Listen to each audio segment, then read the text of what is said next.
Welcome back, everybody. Today I have Michael Stier here talking about the 5 things that you need to know about health anxiety and how to recover from it. So welcome, Michael. Thanks for having me. I'm really excited to be here and talk a little bit about health anxiety. Yes, it's actually a very, very requested topic. There's always questions about it. So I think this is really, really wonderful that we're doing it. Okay. So first of all, what is health anxiety? Let's just do a little bit of a, intro.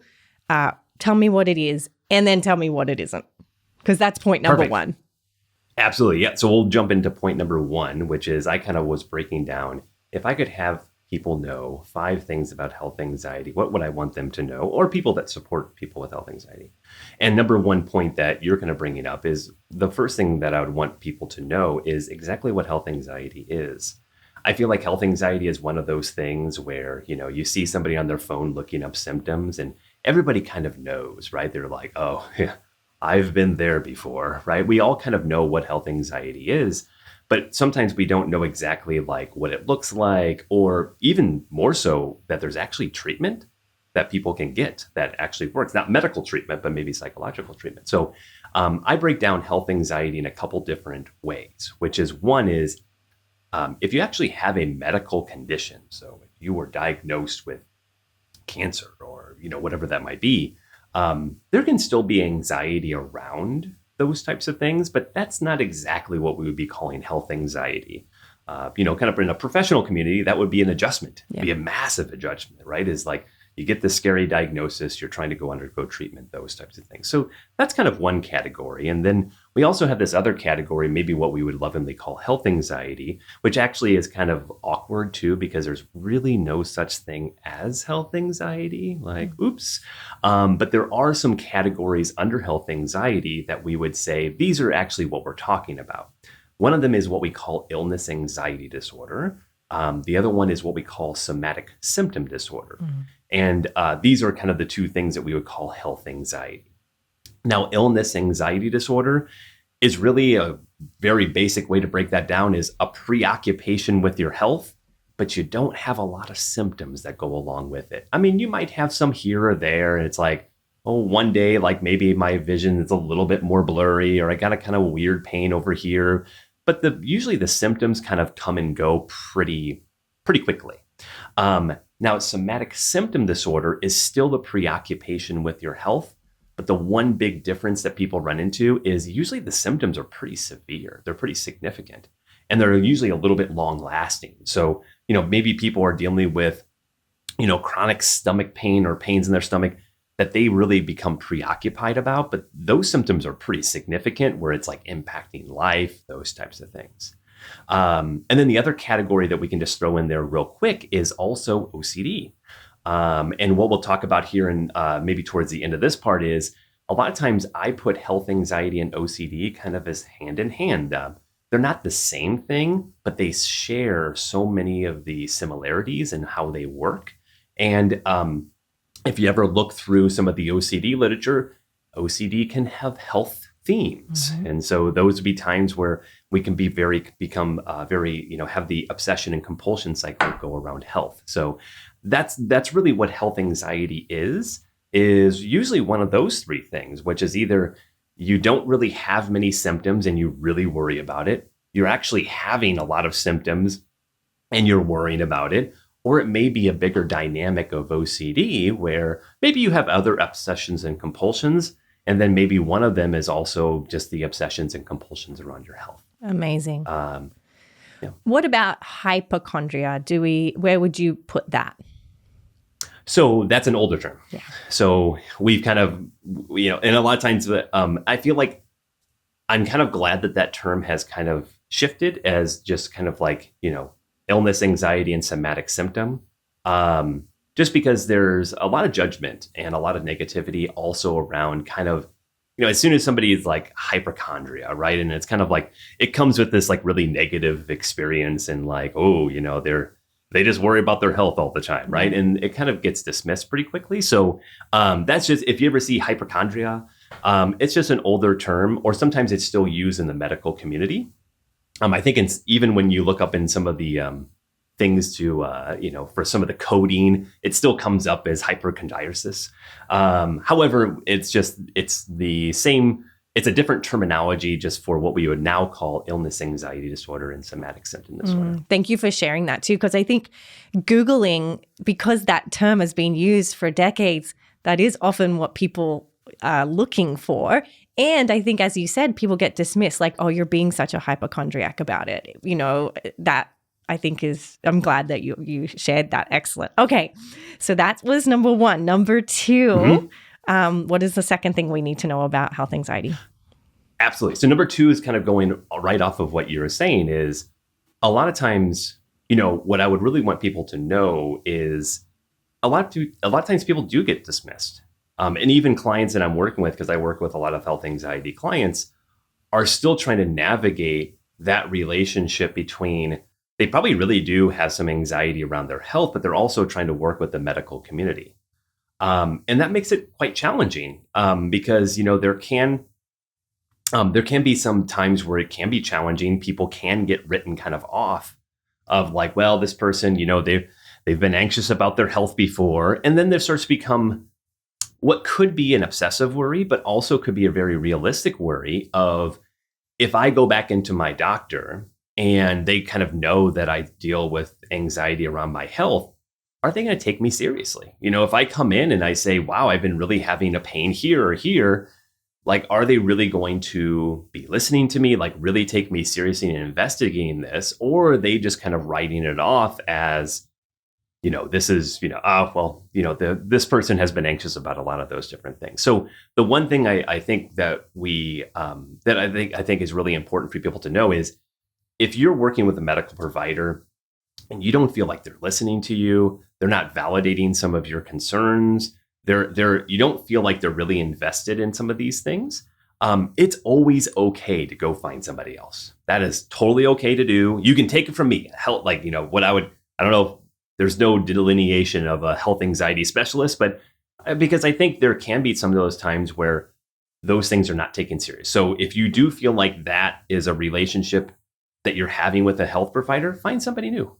Go find somebody that really does listen to you, right? Now, if you're also working with somebody that you feel like you really trust, they feel like they got your back, like they're but maybe you're kind of running to the end of the road of like, I don't know really what else we could test for. That's something different, right? Because at least there's that level of trust. So the second thing that we like when it goes into this piece of validating people's symptoms is we also have to realize that there is a difference between physical symptoms, medical symptoms, and then also psychological symptoms.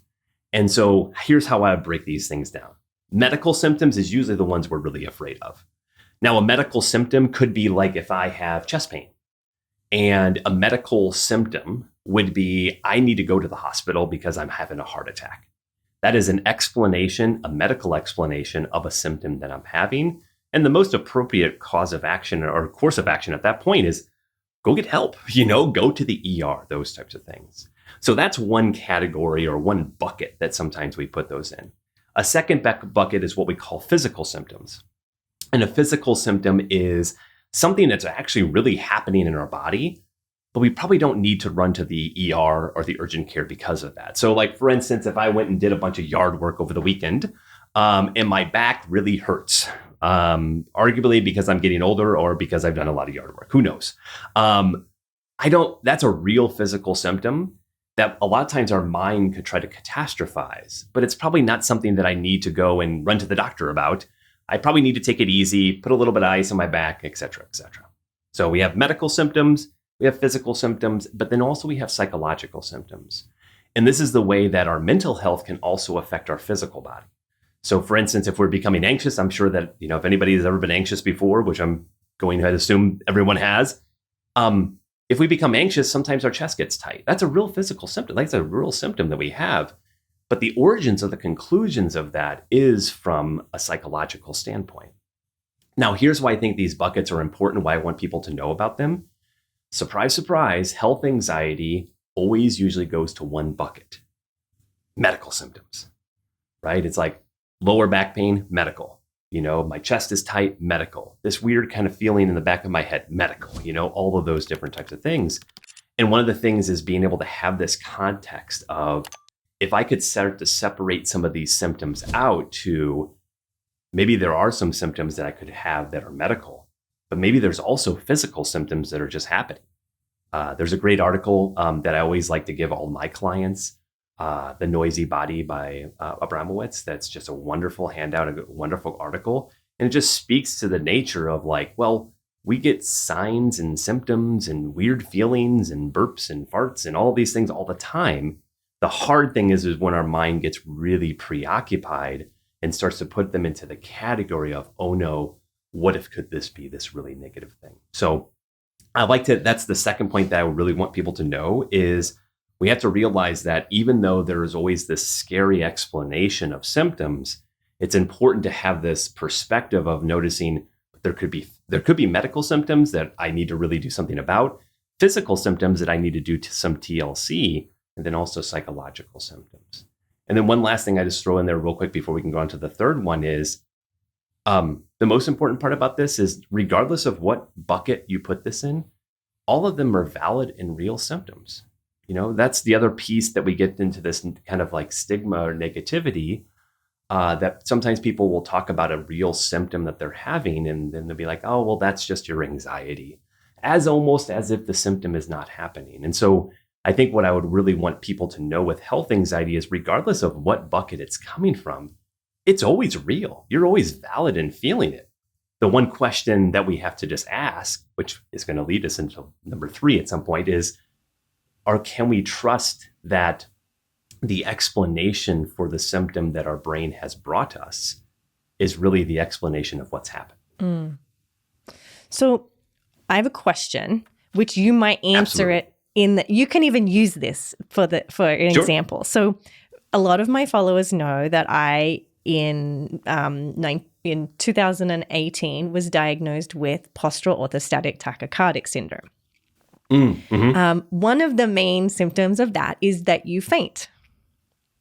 Mm-hmm. And I'm very well in recovery of this right now, but one of the things was me, without using this terminology, which you've beautifully put out, and I actually learned this terminology from you, is it was about passing out, not passing out, differentiating. Sorry, my accent goes. Right. Differentiating, is this dizziness from my anxiety? Is this dizziness evidence that I'm going to pass out, faint? Because a lot of having this condition is tolerating dizziness 24/7 of the day. It's a symptom of the condition. So in that case, just as an example, which bucket would you put this in? For sure. Great question. And this is where health anxiety, I think that's why it's really important to really notice the stickiness of it.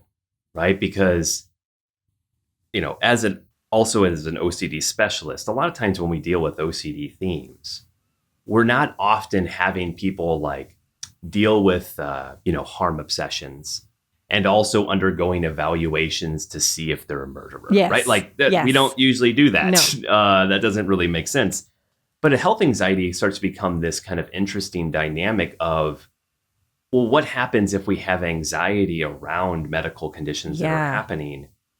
And also we have to go get evaluations and other things that are actually happening. So that's a great point. It's okay, so what if the symptoms that I'm feeling could be an explanation of a medical condition that's happening, or it also could be, from the place of, from my anxiety. I think the answer comes down to is going to this, what I usually try to call a best guess, which is, now, when we're thinking about passing out, the one thing I think is always important as a person that works on a lot of needle phobias and blood phobias is that if you feel like you're going to pass out, get yourself in a safe place, right? Sit down, make sure you don't hit your head, those types of things. But also there's this kind of conclusion that we can come through with our experience that says, if I think about the symptoms that I'm having right now, where would I put my best guess on those?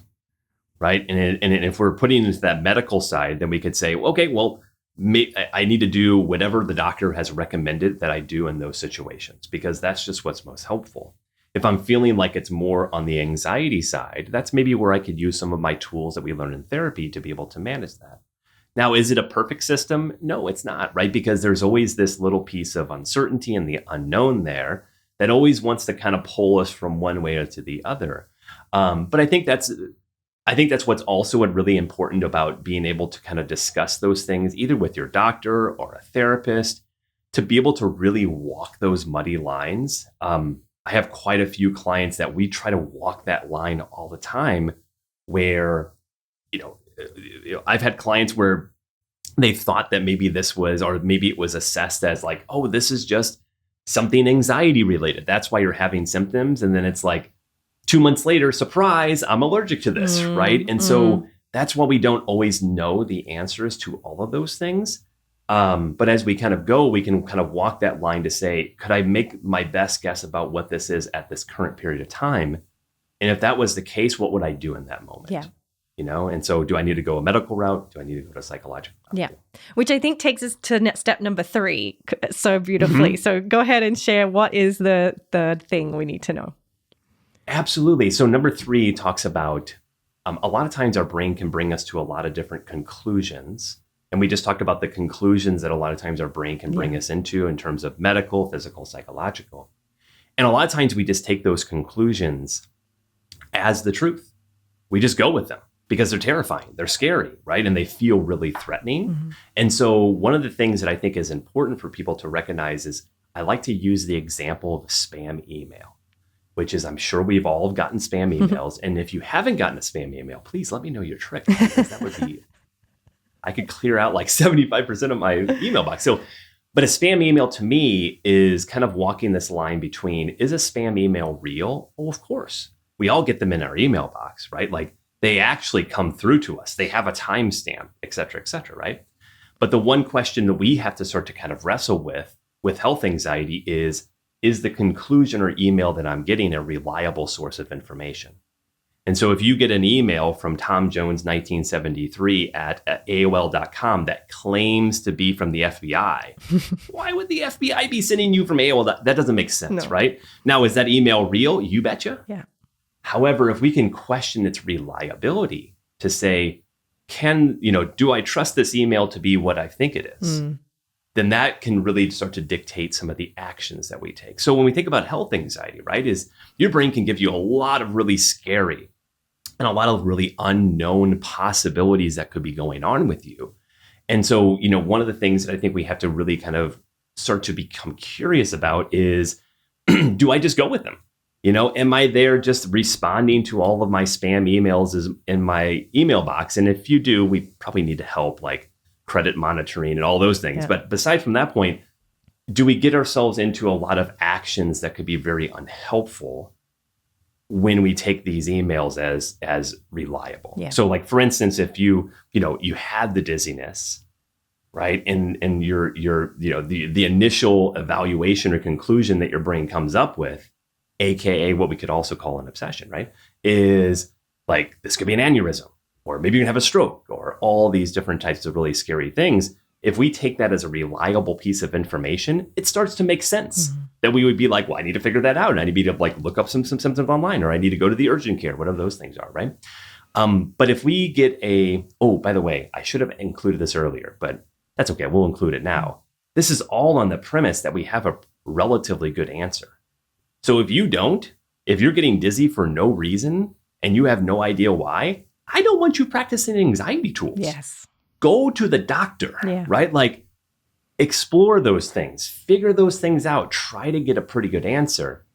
However, if we get a pretty good answer about something and we were going to say, it's like, well, I think this is because of my anxiety, but my brain wants to really convince me of all these other conclusions. How can we use some of those tools in terms of becoming curious about, can I really trust my brain sending me right now? If this is like the 937th time that I'm convinced that I've had a stroke, what's the chances the 938th time is going to be it? Probably not. And so I could go look on things online, or I probably got a lot of other things to do too that I could go and get involved with as well. So one of those tools is really being curious about, yeah, your brain's going to give you a lot of really scary medical possibilities. If we can ask that question of not if it's real or not, because those things are totally real, but can I trust the message that I'm being sent? It can start that process. Now, the other tool that I really like to use with people is diffusion. And to kind of give it a quick breakdown of cognitive diffusion, even though some people maybe, like some of the listeners may know, is just being able to what kind of relationship that we have with some of our scary thoughts. And so sometimes I kind of describe as like, well, it's not really necessarily getting away from them. It's just about changing our perspective towards them. So like, I kind of think about this example. It's like, if you go out into a really busy highway, you set up a lawn chair right in the middle of the busy highway and you have cars whizzing by you, you can see the traffic, but man, oh man, is it overwhelming. Mm. And so if we can use some diffusion skills, and those would all be the great things like, just repeating or thanking our mind, or my favorite is always just singing, the tune to Happy Birthday, whatever it might be, right? Is sometimes those start to kind of be able to take us from this position of, could you just take your chair and put it on the side of the highway? And if we can do that, we can still see the traffic that's out in front of us, but it's much less overwhelming at that point because you don't have cars whizzing by you. Right. So these cognitive interventions, I think, can be really helpful because a lot of times our brain is leading us to all of these conclusions, giving us these really scary ideas, and it might really start to go against the information that we have at that time, at least medically. Amazing. And the reason I love this is that was a big piece of it for me, just to sort of give a real example of, yes, you're dizzy. My brain was like, this is it. You're going down. And I had to get used to just having the thought like, yeah, you're dizzy. It could be it, but we know the symptoms of when you are, and you're just going to, again, like you often saying, like it's about being uncertain and being able to just to have the thoughts whenever they show up. So would you add anything to that, or? No, and I think what's important with that is there's a piece of uncertainty there, but we can also act within a reasonable answer. Yes, right. Is like, we can always make those. I always love delay in these situations too, which is if I start to become dizzy and I'm concerned that like this is me passing out, right? And if you just if you're dizzy and you remain dizzy and you remain dizzy. Those types of things. And you're just kind of like working through it. And it's like, okay, maybe that's one thing. If you're dizzy and then the walls start closing in, right? And you start to get tunnel vision, well, that's where you can always make a different, assessment of the situation. Be like, okay, I better sit down now. So I think delay, but there's nothing about health anxiety that likes delay, right? Because whenever these symptoms come up, it's always going to be about, you need to do this now. Urgent. You need to go to the ER currently, right now, don't wait, right? Yeah. And I think if even if we're able to kind of practice some type of delay, right? We'll be like, okay, this is what this feels like now. I understand the concerns my brain has, not quite sure if I can trust it. I don't know. It's given me some bad advice before, but could I just wait that out and kind of see how that goes? Yep. And, if it continues to get worse or you start to get tunnel vision, go take care of it. There's probably something going on. But if those experiences, I think what happens a lot of times for people is they try to move themselves on to something else, right? They get back to dinner or whatever it might be. And then they kind of have that reflection point or later of being like, oh yeah, I was dizzy earlier. And it's like, oh, what happened to that, right? So I think delay can be a really helpful tool. Fantastic. Quickly, just because I have a couple of people in mind, and I know what their questions would be here, is in regards to the point number 2, where we were talking about the difference between medical, physical, and psychological. Let's say somebody has just intrusive thoughts about what if, actually maybe no. Let's say they have a headache, a physical symptom, and their brain is just constantly telling them this is a brain aneurysm, or this is a brain tumor, this is cancer, and it doesn't quit. And the person also experiences this sort of intuition that this is what it is. What bucket would you put that in? And would you use the same skills? So the questions that I would have for that situation, which is number 1, have you been to the doctor? Have you gotten it checked out? Have you evaluated some of these, headaches that you've been getting? Now, if they say, no, I've never been to the doctor about that, I'm not a doctor. I'm going to say, it would be kind of silly of me at that point to be like, you're fine, that's probably Just tolerate the nothing. uncertainty. Yeah, it'd be good, right? We're like, that's probably not great. So, because nobody would do that, No. right? Like hopefully, most people would not do that because so that's the first question I would always ask, which is, if you're having a physical symptom that's different, that's changed, that's more significant, whatever it might be, the first question needs to always be, have you gotten this checked out yet? Mm-hmm. Now, it also gets us into kind of a really kind of difficult part that I really wish there was a better answer to this, but there's not, the least that I found, which is like, how much is too much? So if you're like, okay, so let's say the answer is, yes, I have gotten it looked at, and they can't find anything. Sometimes the conversation starts to become, well, how much, like, should I go for a second opinion or third or fourth or fifth, sixth? And what's really difficult about that is no one really knows that answer. No. And what I try to really do to level with people too is that, if you are having that headache and you're like, I don't know, Mike, like, this is like, I've seen like 4 doctors. I still feel like there's something, like the intuition part, right? Mm-hmm. Like, I still feel like there's something wrong. There's something going on. I can't fight you on that and being like, no, you shouldn't, right? Because the 5th time might actually be the time where it's like something comes back and you're like, oh my goodness, like, I'm so glad they found that. So there's always this kind of difficult time that I get these questions where people would say like, what is too much? Now, getting like a 4th or 5th or 6th opinion, whatever that might be, that could just be reassurance seeking, right? Because we might be going, getting another clear scan or whatever that might be. And it just kind of gives us that temporary relief of like, okay, goodness, like nothing's going on. But I think it's reasonable for us to know it's not a very clear cut answer of saying like, everybody's in their right to go get another opinion. However much you want to pursue that, we have to be on board in somewhat of being like, okay, go do that. But the other thing that I would always throw in there too, that I like to try to work with people is there's going to be productive ways that we can pursue that. And there's going to be unproductive ways. So if you're having those headaches and you're like, I've seen 3 people, I kind of want to go see 4. I would say, I can't fight you on that. You should go see that 4th person, see what they say. But that's a productive method of trying to figure something out, right? Like, because they could give you some scan, right? And be like, oh my goodness, like right here, we found something, right? There's also other unproductive behaviors that sometimes people get into that like your brain at 3 a.m. in the morning while you're ruminating about if there could be something going on in your brain or not, right? They have no access to scans. Like, you're not going to figure anything out. You're not going to come to some revelation of like, oh, now that I can see inside my brain, I can see what the problem is, right? So there's kind of an encouragement that I try to give to people too is, if you really feel like there's something wrong, right? And even though you've gotten a lot of things that have said maybe nothing is wrong, if you feel like it's necessary to continue to pursue those productive ways, set an appointment with a doctor.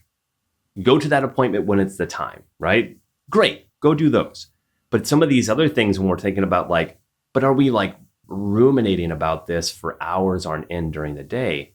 That's never going to become anything productive. You're not going to come to some insight of like, I see everything clearly now. I see what's wrong. And so we try to practice those tools in those situations of saying, if that's kind of an unhelpful thing to do, could I find something better to do with my time than just endlessly going over this within my head? Yeah. Amazing. Which ties us right into the thing number 4. Yes. So number 4, I almost held up 5, so that's good. Number 4 is, now when we think about for some of the viewers who might be a little bit more familiar with OCD, a lot of times I just use a terminology of TOs and Cs, triggers, obsessions, and compulsions. Now, you might be saying it's like, well, I didn't think health anxiety was really OCD, and it's not, but the functionality of these things kind of operate in the exact same way. Yeah. So number 4 is talking about compulsions, or if you just wanted to view it as safety behaviors, that's cool too. They kind of do the same thing, which is there's going to be physical or behavioral compulsions that we could do, or mental.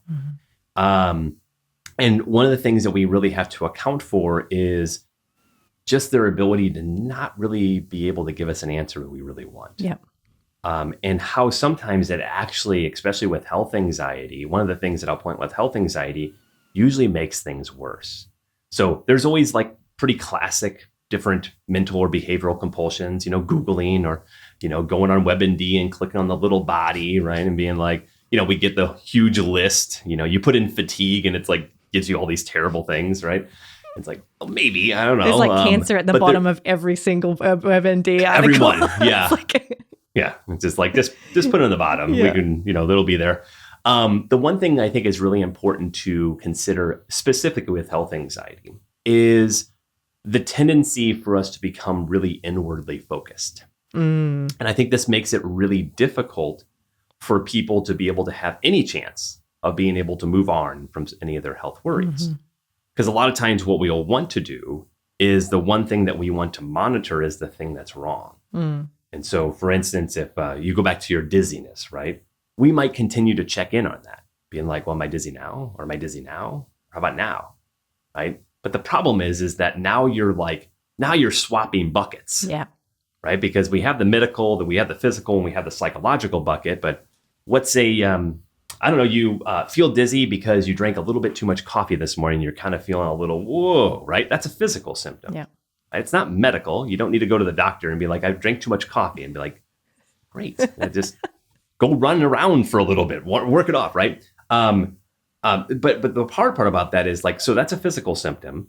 However, then we could start to get that conclusion that we talked about of like, oh my goodness, like, what does this mean? And maybe the conclusion is medical. It's like, oh, maybe I'm going to pass out.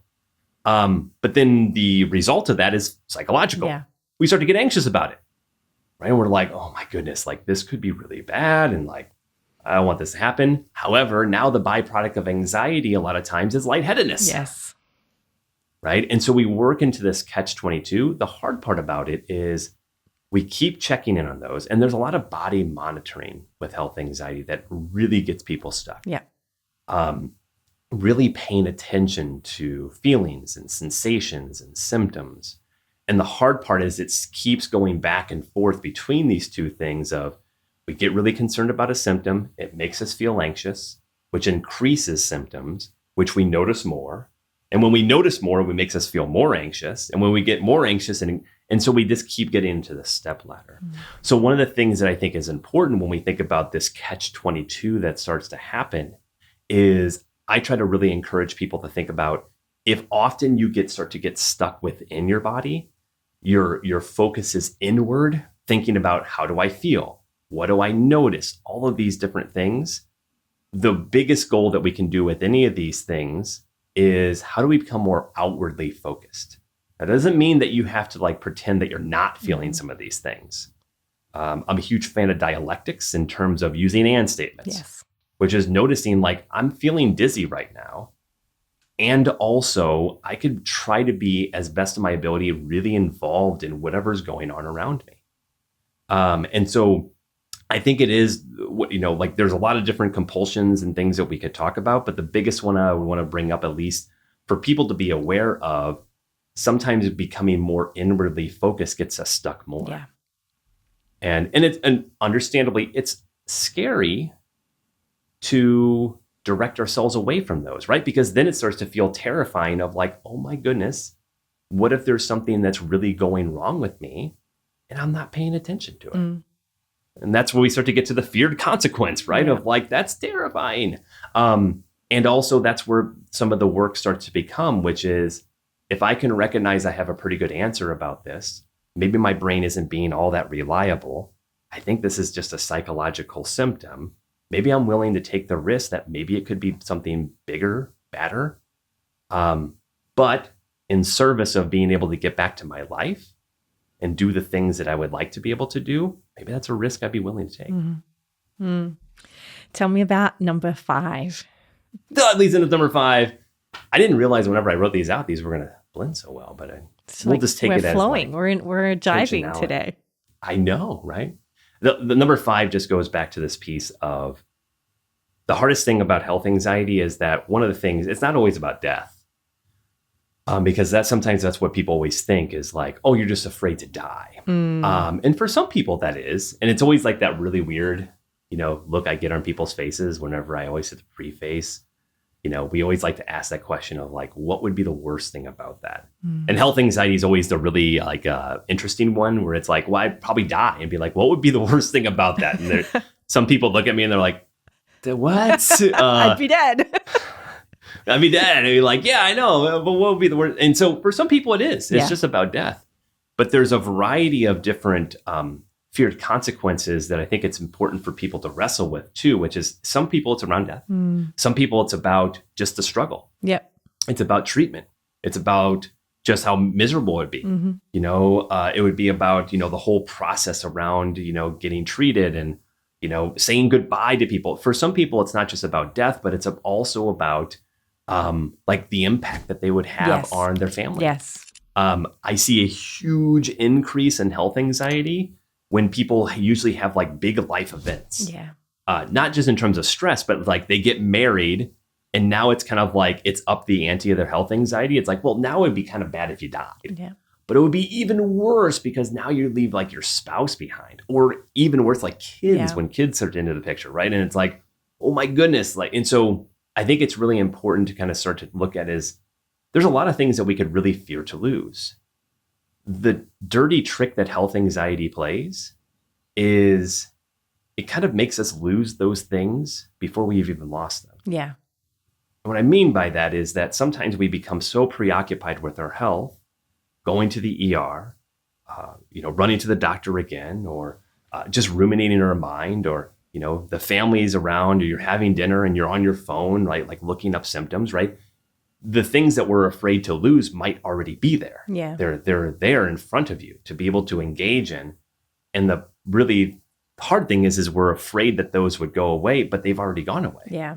Because we're so invested into this other process. So I think the one thing we have to kind of really wrestle with is it's not just about trying to get rid of anxiety. That's part of the picture. I'm sure for anybody that's ever in the helping profession, they'll always have somebody come in and saying, I really want, this to go away, to be less pain, to feel less anxious, to feel less sad, whatever that might be. And those are cool goals. Like I'm on board with those, right? Like I don't want people to feel more anxious. I want people to feel less anxious. But if that's the extent of our goals for ourselves is just to like worry about my health less, that's kind of good. But we're missing a big part of the picture here, which is really, what can we add? Because health anxiety wants to steal all these things away from you in your life, right? The things that we're so scared to lose in the first place. And so a big part of number 5, I think is important for people to really recognize is that health anxiety is going to want to take those things away from you. And I wouldn't want people to work just like feel less anxious about their health. Yeah. I would want them to work in what are the things that you're really afraid to lose? I want you doing more of those. Yeah. Right. And that is going to get to the point of having to work to give up some of the things that often would make us feel like we need to do to be able to keep ourselves safe. And that's hard. Yeah. That's the work, right? Is being able to lean into those things. But the work also gets with the reward, which is we're actually being able to live life and be able to do those really meaningful and valuable things that we really are afraid to lose in the first place. Yeah. And when you start living your life, you tend to be focused less inward on all the symptoms as well. So it's sort of like a reverse snowball effect. Absolutely. Good. I'm glad you bring up that point, right? Because that's what happens, right? Yeah. A lot of times we get involved in something else, we start having fun, and it's that tendency for our mind to want to go back to be like, well, how does this feel? How does this feel? How does this feel? And so my encouragement for anybody is that it's not about trying to get away from those. I try to draw a quick line between distraction and redirection, which is a distraction is like an escape. Yeah. Right? Be like, I can't think about this. I got to get away from it. Like, let me focus on this movie, where a redirection is really just trying to make a place for that of just noting of like, yeah, I am feeling this way. I notice my brain is like yelling at me to be like, look this up on Google right now, yes. Right? I could notice that. And also I know it's going to be more helpful for me to make a place for that, get back to the movie, really try to get into that, pay attention to it. And what that gives us a chance to do, just like what you said, is now we're focusing outside of ourselves instead of all the things that could be going on in our body. which some of them could possibly be serious, but most of them are probably just our bodies being bodies at that point. And I think that's cool too, is like our bodies will be bodies. They're, especially as we age, I see a lot of people's health anxiety go up as aging. You said aches and pains, sleep issues. Like it's so common. Yes. Okay. I always like the meme where it was like, you know, me when I was younger and it's like sleeping on like something like really uncomfortable floor and then like I'm like, oh, I slept really good. And then like me as I got older and there's like a sock in your bed that you slept on and you're like, oh my goodness. Like and age is going to happen. And we have to remember as age goes up, our health declines. Right? That's just, we run into more issues. And so I think that's going to be, you know, the question real quick I just like to add with this is a lot of times I do get the question of like, well, what if you've had cancer in the past? Right? Like, is that still health anxiety? And it's like, well, you know, if you're in remission and you're doing all the things that you need to do, you know, you're probably getting more frequent scans, all those different types of things, we can still become preoccupied with the possibility of like, what if this new thing, whatever we're feeling is cancer again, right? And that's, I think we have to walk that piece of like, that's an incredibly understandable place. And also we go back to number 3, which is like, are we getting information from our brain that's reliable? Yeah. And if all the other information that we have in the current period of time, working with an oncologist, whatever it might be, is saying, hey, your markers look good, blood work looks good, your scans look great, then that's maybe where we challenge ourselves to say, maybe I need to get back to the things that are most important. Yeah. I love this so much. Thank you so much for sharing these points and bringing so many applicable skills and tools as well. Tell us where people can hear about you. Tell us about your book, all the things. Yeah, absolutely. So a couple different things with that. One is we did release a book in the mid-December. It's right here, The Complete Guide to Overcoming Health Anxiety. How to live life to the fullest because you're not dead yet. Punchy little. We're still here. Yes. Still here. So there is a book out on Amazon. You can get it soft cover or you can get a Kindle version. It's written, we wanted to write it. So my co-author, Josh Patalinik, and I wrote it. And we really wanted to write a book that didn't feel too clinical. Yes. Didn't feel too like, like you're reading like an academic book or something like that. So I think if you appreciate maybe a little bit of a lighter approach, at sometimes funny, at some points cringy, maybe not cringy. I'll just blame it on Josh. Maybe that was all his cringy points. I did all the good jokes. Just kidding. Josh, I love you. It's just written in a little bit of a different way that I hope that, you know, some of the feedback is for people have said that like it's written differently, but it's just written and they feel like they can connect to it and make sense. But that's also very back to, number, 3 that we talked about in terms of cognitive interventions is that, it's really important to start to change our relationship with those. So the book is out there, but also we also started a website, overcominghealthanxiety.com. And it has a ton of different resources. We just redid it and tried to add a bunch of different other stuff. So we have a Health Anxiety 101 section. We have treatment resources. We have videos, different podcasts. Also, we have a link to our free virtual support group. Cool. That meets every first Thursday of the month. Wow. And so it'll actually be happening this week. Okay. So, we have a link to there because we really just want to be able to try to reach out. And like I said, when we first started is a lot of people know that this is a thing, right? Because they know, and there's even the term cyberchondria out there, right? Like people know about health anxiety, but very people do know that you can actually like get better from this. And not necessarily just through a doctor in terms of like, oh, here's your medical treatment, but there's psychological tools that you can use with that. So yeah, those are our resources. We got that website, we got the book, and we're just trying to connect with health anxiety sufferers to show them that there's some hope to feel better. So good. Thank you. So many wonderful resources and amazing book. Thank you so much for coming on. Those folks are the 5 things you need to know about health anxiety. Thank you so much, Mike, for being here with us today. Thanks for having me. I appreciate it.